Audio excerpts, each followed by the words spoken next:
آج ہمارے معاشرے میں لوگ عزت حاصل کرنے کے لیے، لوگ چائے پینے کے لیے، لوگ ناشتہ کرنے کے لیے کسی کی غیبت اور چغلی کرتے ہیں۔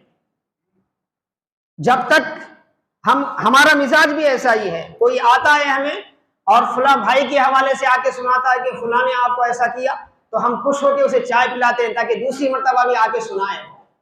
ہم خوش ہو کے اسے ناشتہ کراتے ہیں تاکہ دوسری مرتبہ بھی آ کے کرے وہ، حالانکہ سننا سنانا دونوں بھی گناہ ہے، اور اس سے دنیا میں تو بربادی ہے ہی، کیونکہ ظاہر سی بات ہے، میں کسی کے لیے صاف دل رکھتا ہوں اور میرے سامنے فلاں کا نام لے کر اگر کوئی یہ بیان کرے کہ آپ کو فلاں آدمی گالی دے رہا تھا، تو ایک انسان ہونے کے ناطے میرے دل میں اس کے لیے نفرت پیدا ہونا ایک لازمی بات ہے۔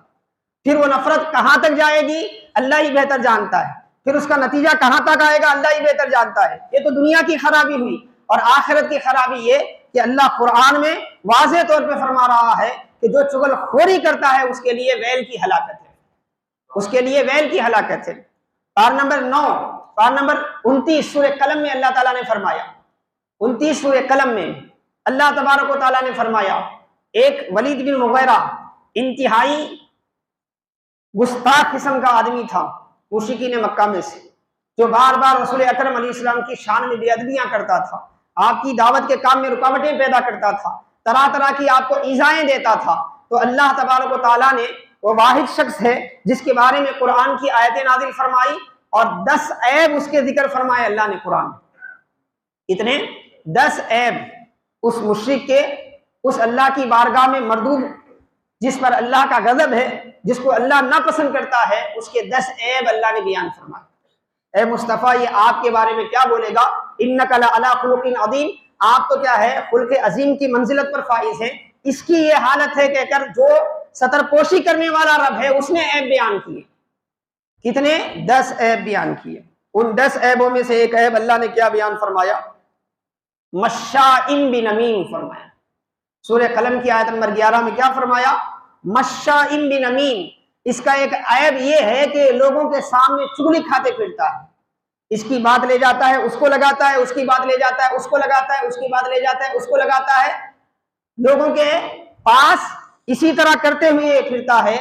تو قرآن کریم میں اس کو مشرکوں کا عیب بتایا گیا، اس کو ایسے مشرک کی صفت کے طور پہ اللہ نے بطور مذمت کے بیان فرمایا، بطور مذمت کے اللہ تعالیٰ نے بیان فرمایا کہ اس انسان میں کیا خوبی ہے جس کے اندر یہ عیب ہے۔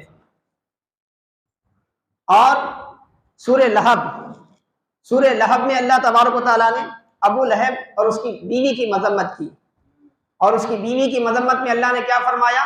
حمالۃ الحطب فرمایا، لکڑیاں اٹھا کر پھرتی ہیں۔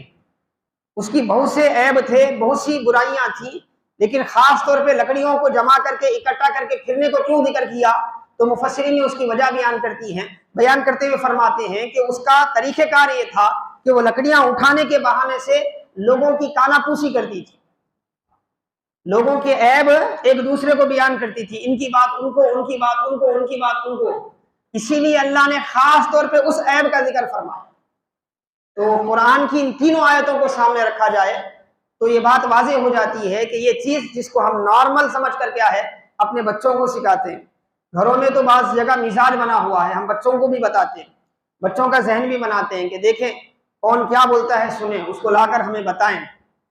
یعنی بچپن ہی سے ہم ان کو چغل خوری کی ٹریننگ دے رہے ہیں۔ آج وہ ان کی باتیں ہم کو سناتے ہیں، کل ہماری باتیں لے جا کے کسی اور کو سنائیں۔